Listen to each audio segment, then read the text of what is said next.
Baruch atah Adonai Eloheinu melech haolam. Bendito és tu, eterno nosso Deus, Rei do Universo, Criador de todas as coisas. Paizinho, primeiramente eu queria te pedir perdão pelos meus pecados, minhas falhas e minhas culpas, Senhor. Pois sou um homem de lábios impuros e habito num povo de impuros lábios. Eu venho te clamar, Senhor, pela tua misericórdia sobre minha vida e te apresentar a vida dos teus filhos que se encontram aqui nessa manhã, Pai. Buscando libertação, buscando mudança, buscando restauração, Senhor. Que o Senhor possa fortalecer os teus filhos em nome de Yeshua HaMashiach. Nós bem sabemos que essa caminhada não é uma caminhada de facilidades, mas é uma caminhada de vitória para aquele que crê. E eu profetizo a vitória na vida dos teus filhos em nome de Jesus, Senhor. Que eles possam tomar posse dessa bênção derramada direto do teu altar sobre nossas vidas. Capacite-nos, Pai, para ouvir a tua boa palavra. Que nós não sejamos só ouvintes, mas cumpridores da tua santa Torá, da tua seta que apronta para o Messias. Que nós possamos ser filhos obedientes, que nós possamos ter a empatia necessária para entender a dificuldade de cada um aqui dentro, Pai. E que nós possamos viver uns para os outros, e ambos para a tua glória, em nome de Jesus. Rasgue os céus deste lugar, Senhor, e que os teus anjos desçam com as espadas desembanhadas, e que servem qualquer mal que esteja ao nosso derredor, pois ao nosso redor estão os teus anjos, nos protegendo, nos guiando e nos guardando. Espírito Santo de Deus, que os teus filhos sejam ativados por Ele, em nome de Jesus. Que o Espírito que queima em mim possa queimar na vida dos teus filhos, em nome de Yeshua HaMashiach. E a igreja do Senhor diz: Amém. Amém. Glorifica o Senhor nas tuas palmas, irmão. Glória a Deus.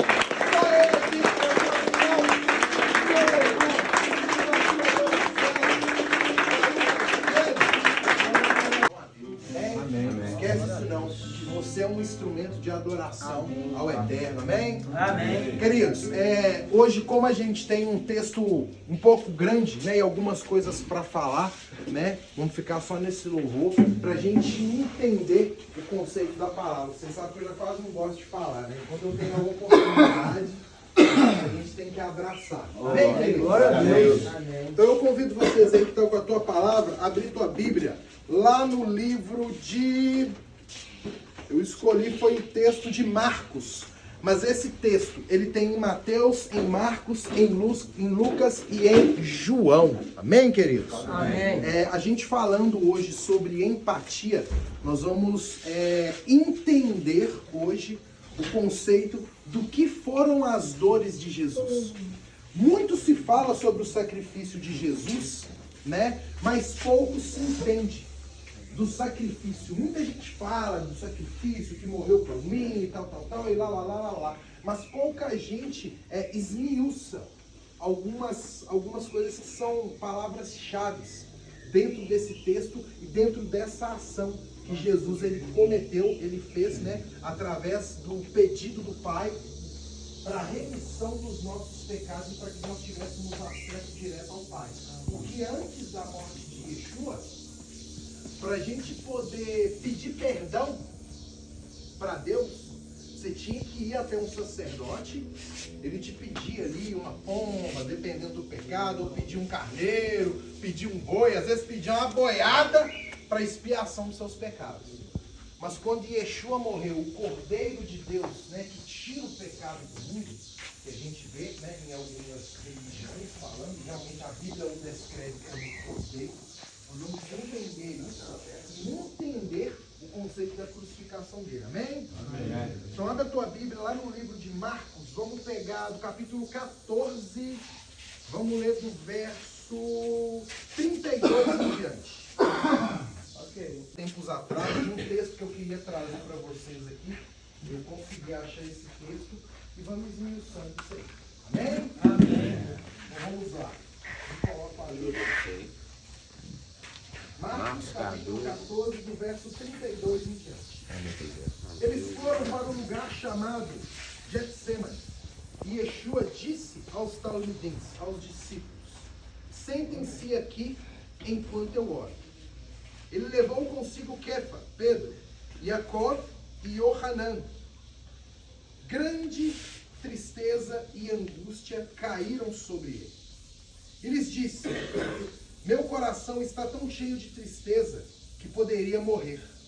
Fiquem aqui e permaneçam acordados. Indo um pouco adiante, ele caiu ao chão e orou para que, se possível, a hora fosse afastada dele. Abba, Pai, todas as coisas são possíveis para ti. Afasta de mim esse cálice, contudo, não seja o que eu quero, mas o que tu desejas. Ele chegou e os encontrou dormindo e disse a Pedro: Simão, você está com sono? Não pode ficar acordado, nem por uma hora? Acorde e ore, para que você não seja testado. O espírito, de fato, está animado, mas a natureza humana é fraca. Outra vez, ele foi e orou, dizendo as mesmas palavras. Novamente chegou e os encontrou dormindo, porque seus olhos estavam muito pesados. Eles não sabiam o que lhe responder.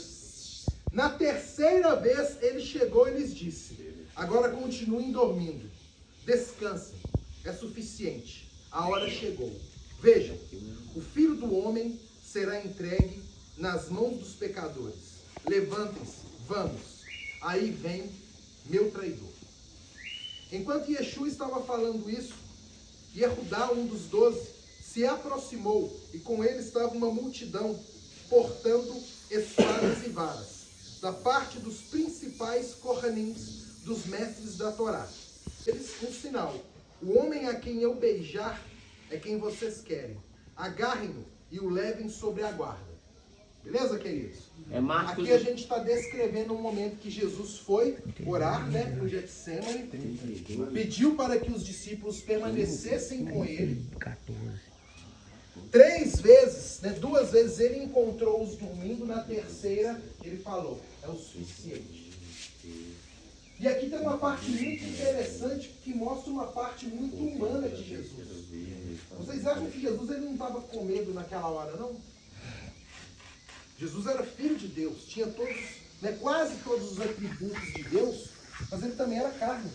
Sentia fome, sentia frio, sentia sede, sono, tristeza, cansaço. Enfim, todas as emoções que nós sentimos, Jesus também sentia. E naquele momento de angústia e de aflição, Jesus pede para o quê? Primeiro, para que aquela hora se estendesse. E segundo, que afastasse o cálice dele. O que é esse cálice? O medo, a angústia. Tanto que em algumas Bíblias, né, o título dessa palavra é angústia suprema. Principalmente em algumas Bíblias católicas, né? Não sei as evangélicas, né, que eles dizem, mas em algumas Bíblias tem esse texto. Então Jesus estava extremamente angustiado. A gente indo mais para frente aí, tá? Vamos adiantar aqui o texto para a gente chegar onde eu quero. Vamos lá para o capítulo 15 agora, do verso 27. Aí aqui mostra, né, o texto vai decorrendo, falando que ele primeiro foi levado a Herodes, que lá eles começaram a acusar Jesus, que ele falava que era Deus, que era filho de Deus, levou-o para Pôncio Pilatos, né, e todo ano eles escolhiam uma pessoa para ser liberta, um preso. Aí eles colocaram Barrabás e Jesus. Por que o povo escolheu Barrabás e não escolheu Jesus? Vocês já pararam para se perguntar isso? Porque aquele mesmo povo estava presenciando prodígios e milagres que Jesus estava fazendo. Todo mundo ouvia falar, e alguns viam os milagres. Muita gente taxa Barrabás, né, Barrabá no hebraico, como um ladrão. Mas na verdade Barrabá, ele era um zelote. O que é um zelote, irmãos? É como se fosse uma pessoa, um grupo de pessoas que lutavam para a libertação de Israel do jugo de Roma. Era tipo na época da ditadura, não tinha os militantes? Então existia um grupo de militantes que lutavam contra Roma para libertar Jerusalém, para libertar Israel do jugo que eles viviam sobre Roma. Porque Roma é que dominava o território na época. Então muita gente via as ações de Barrabás, mas tem uma coisa em cima disso que você nunca vai escutar na igreja. O nome Barrabás? Não. Filho do meu paizinho. E se a gente parar para analisar, Yeshua, Jesus, ele levou a cruz de quem?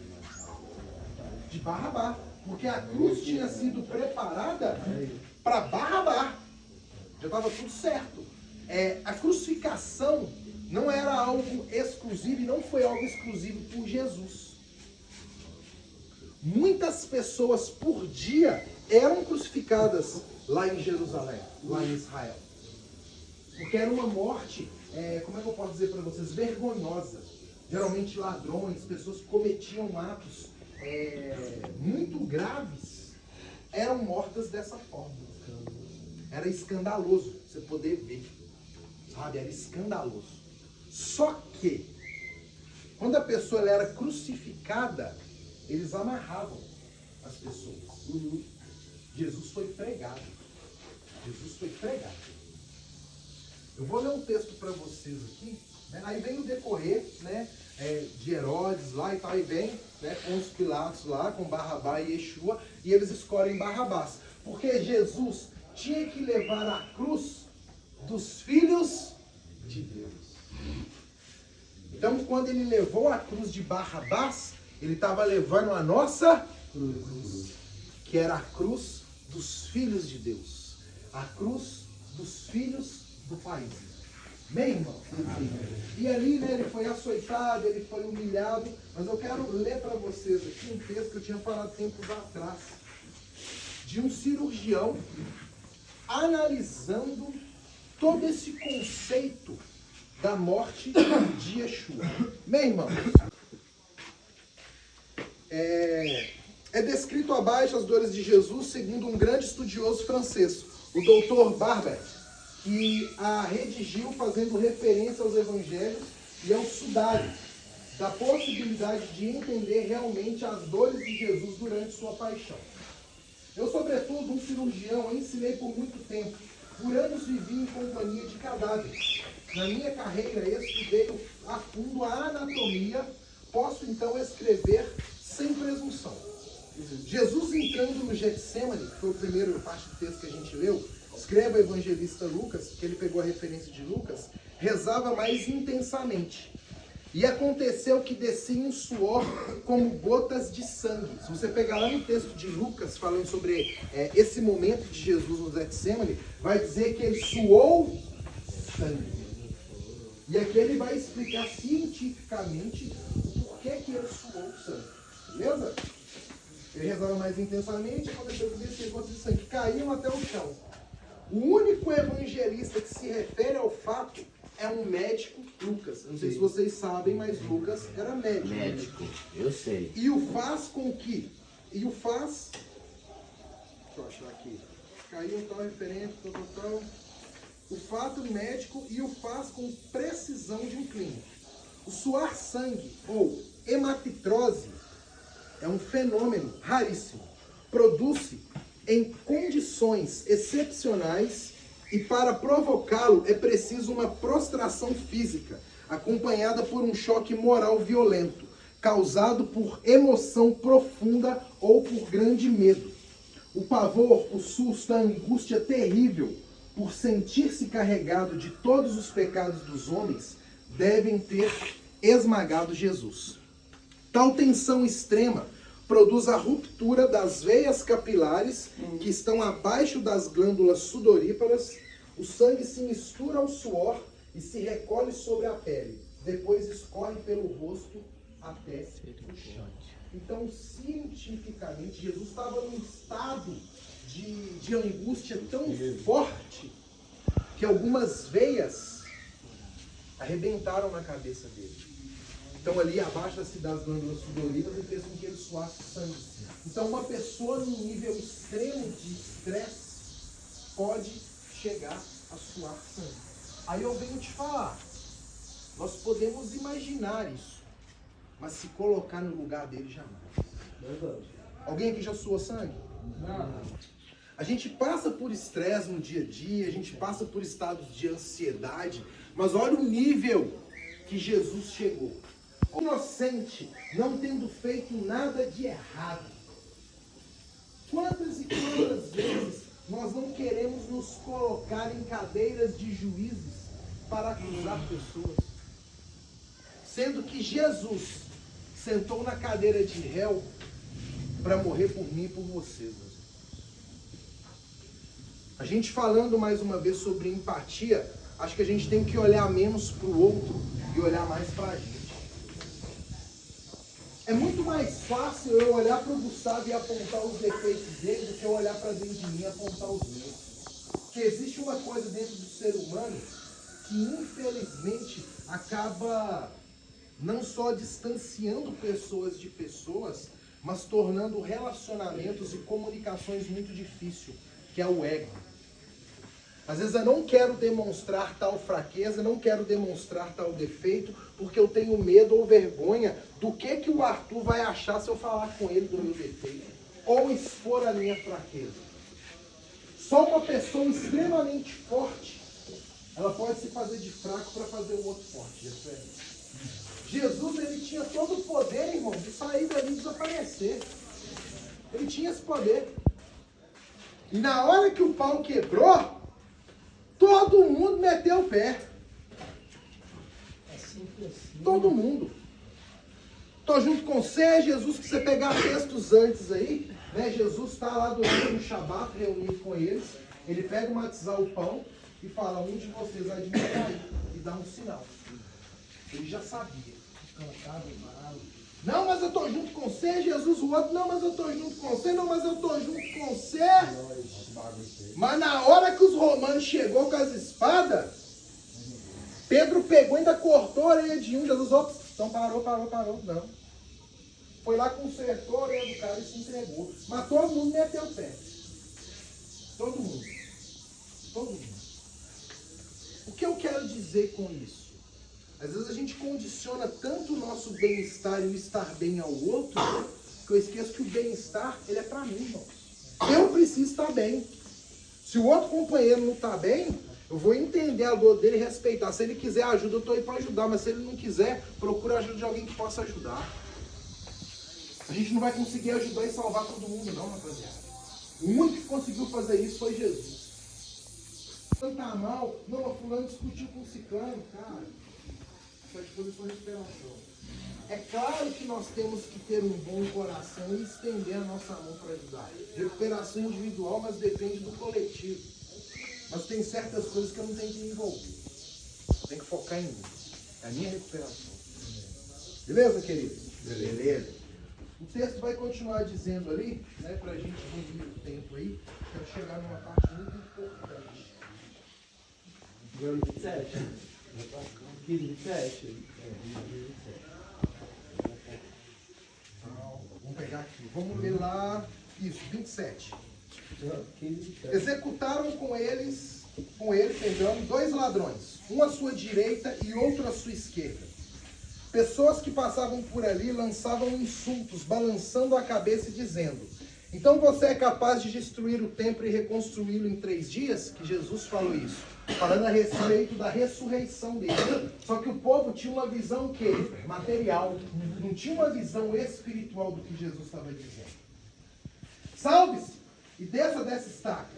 Ele já tinha sofrido demais, sido espancado, surrado, estava lá preso, crucificado e pessoas ainda o insultando. Da mesma forma, os principais coranins, né, os sacerdotes e os mestres da Torá zombavam dele, dizendo uns aos outros: ele salvou outras pessoas, mas não é capaz de salvar a si mesmo. Opa! Os próprios sacerdotes dizendo: ele foi capaz de salvar outras pessoas. Sabe o que levou os sacerdotes a condenarem Jesus? A inveja. Porque Jesus era muito requisitado. Quando eles viram os prodígios e milagres, eles iam a quem? Jesus. Eles não estavam indo mais no templo, que já tinha um Salvador na terra.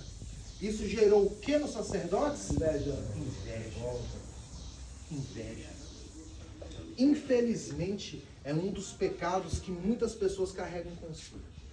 Veja a camisa do Cruzeiro aqui, do seu Fabinho, não, eu queria dar uma camisa igual a ele. Aí aparece que é cara do igual do Zorro Total. Vocês lembram do Zoião? A camisa vai e rasga. É o famoso olho de Tandera. Queria ter uma camisa assim, aí vem um olhão. A camisa do cara rasga do nada. Se você quer, corre atrás. Muitos querem ter anos de sobriedade, mas poucos querem pagar o preço por isso. Vocês acham que para mim chegar hoje aos 12 anos foi fácil? Não. Vocês acham que para hoje eu estar completando 8 anos de casado foi fácil? Foi não. A nossa vida tem luta. Nossa vida tem tribulações. Mas nós temos que ter o quê? Meta. Qual que é a sua meta daqui 5 anos? Qual que é a sua meta daqui 10 anos? Ah, Cleiton, mas não é só por hoje? Beleza, é só por hoje. Mas eu tenho que ter o quê? Visão do que eu quero para minha vida, irmão. Se eu ficar né, só por hoje, só por hoje, só por hoje, eu não vou alcançar objetivo nenhum na minha vida. Só por hoje é para me manter limpo no presente. Mas as minhas metas, os meus objetivos devem ser tratados, devem ser traçados. Não posso esquecer disso. Planejamento. Mas também, no meio da meta, a gente também tem que ter, eu acho que a gente tem que ter resiliência, porque no meio da meta a gente vai passar por adversidade, dificuldade. Muitos não a gente vai receber. Isso, a gente tem que ter resiliência para a gente poder passar. Sim. E é o não que vai nos fortalecer para chegar para ganhar o sim. Quantas e quantas vezes você era apaixonado com a menininha, ela sempre te dava não, aí o dia que você ganhou o sim, você falou, nossa, o cara, foi o que te levou a atingir aquela meta? Persistência. É a persistência. Pode ser que alguns de vocês aqui tenham passado por um tratamento 2, 3, 5, 10 vezes. E eu não me sento na cadeira de juiz para julgar ninguém por isso. Mas o que vai determinar o seu futuro é o que você está vivendo agora. O que você tem plantado hoje? Aqui e agora. Porque o que você está plantando agora é o que você vai colher lá na frente. A palavra é clara. Aquilo que o homem plantar, ele também colherá. O texto continua dizendo que estavam zombando dele, né? E o verso 32 diz: ele é o Messias, não é? O rei de Israel. Que ele desça da estaca. Se nós o virmos fazer isso, creremos nele. Até os homens que estavam sendo executados com ele também o insultavam. Ao meio-dia, trevas cobriram toda a terra até às 3 horas da tarde. Por volta desta hora, Yeshua gritou. Como é que está na sua Bíblia aí, Jesus gritou? Eloi. Eloai, lama sabachthani. Eloi, lama sabachthani. É meu Deus, é Deus meu, é Deus meu. Meu Deus. Então está escrito aí, é Eloi ou Eli, lama sabachthani. E se eu falar para vocês que essa palavra sabachthani, ela não existe? Ela não existe. Foi uma tradução errada. Vamos lá. Eli, lama sabachthani. Né? Deus meu, Deus meu. Eli. Lama, por quê? Sabachthani. Vamos pegar a raiz disso aí. Tá? Sabá vem da raiz de sábado. E Artani vem de Artani, de eu me alegro. Então, traduzindo para o português, dessa palavra que não existe, seria mais ou menos assim, ó. Meu Deus, por que eu me alegro no sábado? Sendo que a tradução aí está, meu Deus, por que me abandonaste? Então foi uma tradução errada, né? Eles traduziram errado. É Eli, lama azavtani. Azavtani. Então primeiro partimos dessa primícia. Que Yeshua falou isso? Não sei. Existiu medo. Vamos lá, queridos. Quem é pai aqui? Isso está repreendido em nome de Jesus na vida de vocês, tá, meus irmãos? Mas se o seu filho adoecer e tiver que estar no hospital, onde você vai estar? no hospital. Se deixar, você vai estar lá dentro do TI. Com ele, sim ou não? Porque o pai se preocupa com o filho. Se eu O pai se pudesse, eu tinha preocupa. tido essa inteligência do médico para poder... Faria cirurgia ainda. É, Agora, vocês acham que Deus virou as costas para Jesus, o filho dele, num dos momentos mais difíceis que ele estava enfrentando aqui na Terra? não, lógico. Claro que não, irmãos. Claro que não. Jesus ali, ele estava dando o último ensinamento para os discípulos. Sabe por que Jesus falou Eli, Eli, lama sabachthani? Ele estava recitando o Salmo. Abre a tua Bíblia aí no Salmo 22. Tá.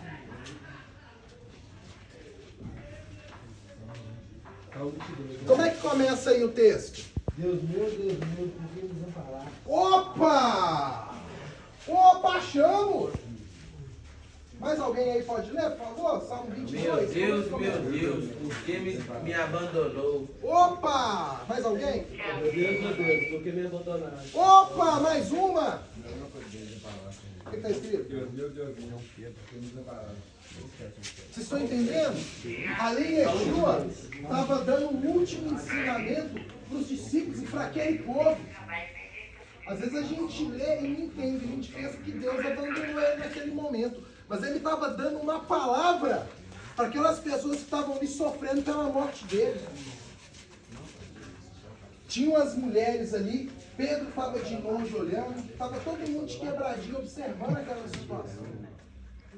Todo mundo observando. E Jesus naquele momento, ele falou, eu tinha que deixar uma palavra. Eu vivenciei um momento muito parecido com isso, irmãos. Vocês sabem, né? Eu perdi o meu pai na fé, o meu sacerdote, há uns anos atrás. É um homem que me ensinou, eu vou dizer para vocês, quase tudo que eu sei da palavra. Que me ensinou o conceito da Torá, o conceito da palavra. E ele foi acometido por um câncer. Para levar uma palavra de consolo, né? Para tentar de alguma forma alegrar. Irmãos, quando eu cheguei, que eu vi aquele homem, que era forte, magro, sentado, se alimentando por uma sonda, eu não conseguia falar uma palavra sobre isso. Eu não conseguia.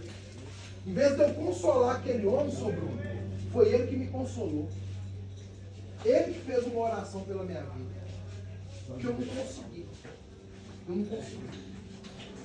E a mesma coisa que Jesus fez no madeiro. Ele tentou levar consolo para aquele povo. Porque às vezes a gente só foca, Shalom Quinha, bom dia, a gente só foca nesse texto inicial. Mas vamos ler aqui. Meu Deus, por que me abandonaste? Por que estás tão longe de socorrer-me, tão distante de meus filhos? Meu Deus, durante o dia clamo a ti, mas não respondes. Da mesma forma de noite, mas não consigo alívio. Todavia, tu és santo, entronizado entre os louvores de Israel. Em ti nossos antepassados confiaram. Eles confiaram e tu os resgataste. Eles clamaram a ti e se safaram. Confiaram em ti e não foram desapontados. Mas eu sou verme, não homem, escarnecido por todos. Opa, escarnecido. Eles zombavam de quem? Desprezado pelo povo. Quem estava desprezando Jesus? Todos os que me veem zombam de mim. Olhem com desdém e balançam a cabeça. Entregou-se a Adonai, então que ele o salve, que Adonai o livre e lhe quer tão bem. Vou parar por aqui. Aqui Jesus estava dando uma palavra de consolo. E na hora que ele falou assim, ó, Eli, Eli, lama sabachthani, quem conhecia a palavra falou, opa, está recitando o Salmo 22. Tanto que alguns falam ali, ele está chamando por quem? Por Elias, por Eliarro. Quem conhecia a palavra, na hora matou. Salmo 22. Só que às vezes a gente, por falta de conhecimento, não entende certos conceitos que a palavra tem. Olha o tanto de informação preciosa que a gente adquiriu hoje. Então, que a gente não vai aprender na igreja. Porque a igreja não quer que a gente saiba de certas coisas. Infelizmente a verdade é essa. A religião estipula certas coisas. Fala, não, até aqui você pode aprender. Daqui em diante você não pode. Por isso que eu fui para o hebraico, por isso que eu procuro estudar a verdade da Torá do Eterno. Conhecereis a verdade, que é a verdade que vos libertará. Quem vai te libertar é só a verdade, irmão. Primeiro, a verdade da palavra, você ser verdadeiro com Deus, com você mesmo e com o seu próximo. Às vezes eu estou aqui, completando meus 90 dias. Eu sei que eu não estou bem para sair, mas eu estou tão ansioso que eu falo, eu não vou falar nada com ninguém não, vocês vão renovar meu contrato. Você está sendo honesto? Não está, irmão. Estou só usando um exemplo para a gente trazer para dentro do contexto da nossa recuperação. Eu prefiro me esconder e continuar doente, continuar cheio de dúvidas e problemas, do que realmente chegar e falar, eu falei, realmente não estou preparado, quero pedir ajuda. Eu não vou conseguir ficar bem. Porque você sabe quanto foi difícil você ficar aqui os 90. E são poucas pessoas que têm coragem de falar. Sim, quase que ninguém. Você sabe o quanto é difícil estar aqui todos os dias. Não é fácil não, irmão. Eu sei porque eu passei por isso. Eu me internei dia 23 de dezembro de 2010. Foi fácil não, irmão. Um dia antes do Natal. Um dia antes do Natal. Os caras olhou pra mim e falou, amanhã esse cara vai embora. 2010. Ele falou, amanhã esse cara vai embora. Esse cara não vai aguentar ficar aqui não. Esse cara não sei o quê. Esse cara não sei o que lá. Só me julgando e me apontando. A grande maioria dos que me julgaram, nós éramos 12. Assim como os 12, né? De Jesus. Dos 12, só chegaram 4 ao final do tratamento. Eu e mais 3. Um deles é esse que eu comentei mais cedo, psicólogo, né? Doutor Lucas, que mora lá em Brasília. Né? O outro é o Tite, o Reinaldo. Até entrou em contato comigo, ele é amigo do Marco Antônio. Encontrou com o Marco Antônio numa sala de NA, né? Assim, por acaso, e fizeram uma amizade também. Né? Tá lutando para ficar bem. E o outro é o Eltim, que eu não tenho notícias, que mora lá em Pitangui. Só uma explicação, porque eu te perguntei. Tem 3 tipos dessa hebraica, né? Não. Como é que chama? Tem vários tipos de... Tem uns que eu não acredito que Jesus Cristo é o... Os ortodoxos, os judeus tradicionais, não creem que Yeshua é o Messias. Só para entender. Sim. A vertente que eu sigo é o judaísmo messiânico. Nós cremos que Yeshua é o Messias. Jesus é filho de Deus. Se você for lá na Hartzion, fica lá em frente o Mineirão. Lá todo sábado tem um estudo da Torá, né? Então lá você vai aprender muita coisa. Você não precisa ir lá para virar membro. Mas você ir lá no sábado para adquirir conhecimento 10 da manhã. Já fui 3 vezes lá. Você de conhecimento é bênção, não é? É bacana Bênção, demais. né? O Mateus. Todo aquele ritual. É muito bom. Mateus, esqueci o nome. Mateus Andona. Isso. Mateus. Ele até me doou uns livros uns anos atrás. E o Dani lembra, né? Aqueles livrinhos lá. Né? São amigos meus, né? Que eu tenho hoje como família, sabe? E que me ajudam muito. E me ajudaram muito durante o processo que o meu pai na fé morreu. Tá? Foram pessoas assim que me ajudaram muito, sabe? Hoje eu não frequento lá como eu queria, mas vou da forma ao qual eu consigo ir. O que eu quero trazer de principal para vocês, irmãos, se fala muito do sacrifício de Jesus, mas pouco se entende do sacrifício de Jesus. Esse homem morreu por nós. Esse homem morreu por nós.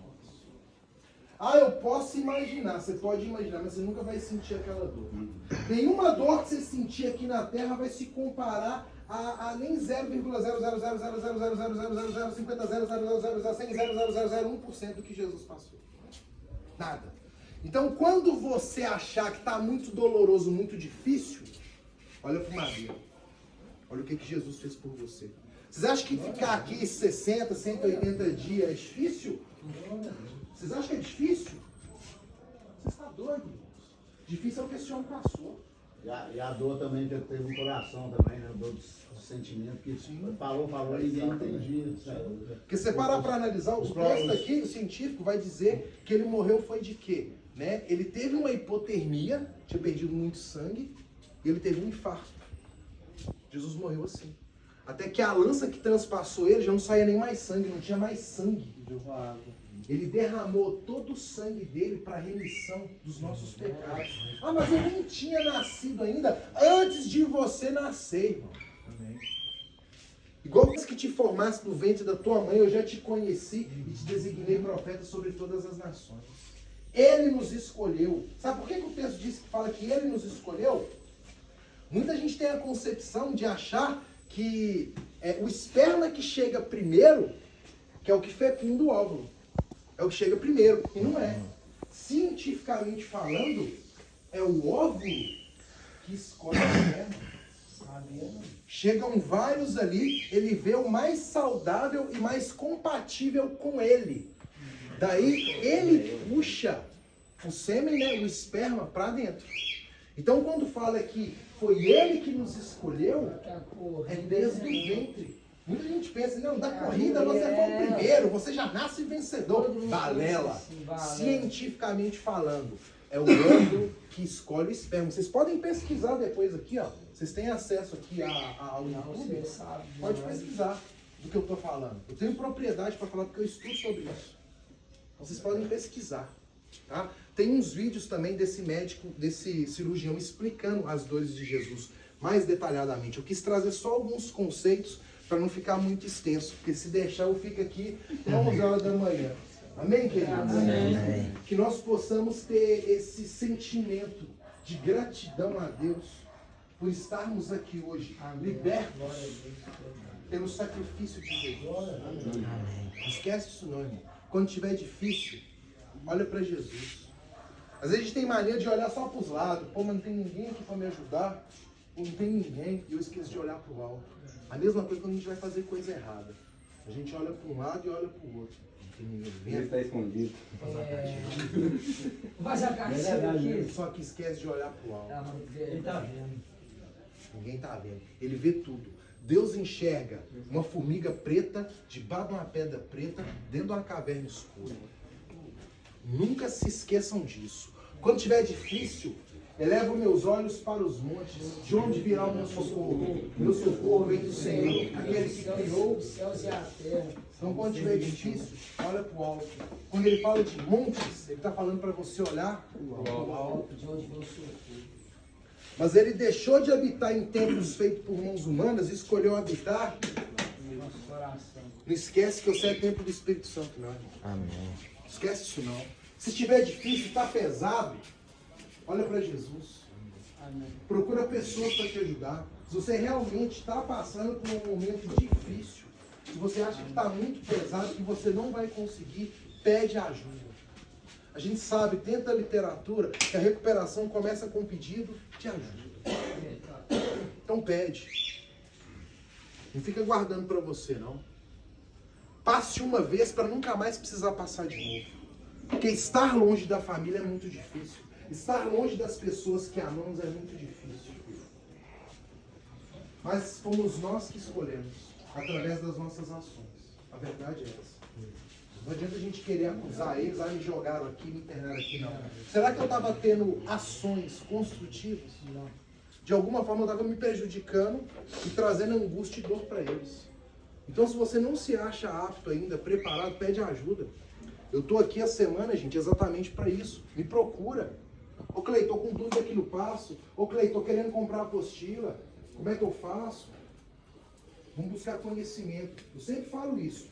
É o conhecimento que liberta o homem da escravidão e da ignorância dos seus comportamentos. É o conhecimento que vai te libertar. E conhecereis a verdade? E a verdade vai libertar. Fica de pé, meu irmão. Amém. Amém, queridos? Vamos elevar os nossos olhos para o alto, porque o nosso socorro, a nossa fortaleza, o nosso refúgio é o Eterno. Criador dos céus e da terra, aquele que te escolheu dentro do ventre da tua madre e te designou profeta sobre todas as nações. Comece a ser boca de profeta nesse lugar. Largue as palavras vãs de lado e comece a profetizar bênçãos na vida daqueles que estão ao teu redor. Porque quando a gente profetiza bênção, ela vem uma porção dobrada sobre nossas vidas. Amém, meus irmãos? Amém. Baruch atah Adonai Eloheinu melech haolam. Paizinho, nós te agradecemos por este momento contigo, Pai. Que nós possamos ter mais momentos assim para falar da tua palavra, para ouvir da tua palavra, para aprender mais sobre quem tu és em nossas vidas, Senhor. Nós te glorificamos pela entrega da tua santa Torá, Pai. Que nós possamos valorizar essa palavra, Senhor. Que nós possamos guardá-la no nosso coração para não pecar contra ti. Que possamos ter mais empatia uns com os outros. Pois a tua palavra diz quão bom e agradável é que os irmãos vivam em comunhão. Que nós possamos viver em comunhão neste lugar. Que caia por terra qualquer espírito de contenda, qualquer espírito de briga, qualquer espírito de violência, que seja repreendido do nosso meio, em nome de Jesus. Eu clamo a ti, Senhor, que seja extirpado no nosso meio, em nome de Jesus, pela autoridade no nome de Jesus, que seja extirpado, e que a tua Shalom reine sobre esse lugar, em nome de Yeshua HaMashiach. Amém? Amém. Nosso irmão Mauro aí quer fazer algumas palavras aí, fica à vontade, meu irmão. Ontem aconteceu algumas coisas aí com os irmãos aí que eu fiz, eu tô falando da minha parte, entendeu? Ele também deixou esse aqui, gostaria que você chegasse aqui, irmão, pra me dar um abraço de reconciliação com os staff. Força!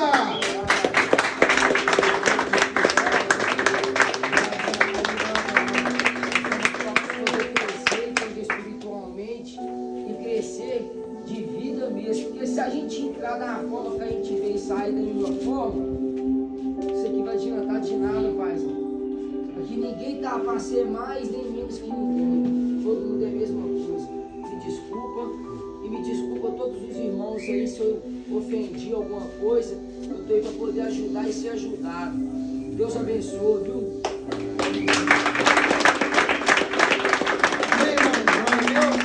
Deixa a mãozinha pro alto, como quem vai receber do céu. Essa bênção não vem do Cleide, essa bênção vem do Eterno. Então que seja derramada sobre a tua vida em nome de Yeshua HaMashiach. Amém? Yivarechecha Adonai veshmerecha Yahir Adonai panavelecha vehuneka Yitza Adonai panavelecha Ve'asem lechad shalom. Deixem Yeshua HaMashiach. Que eu quero dizer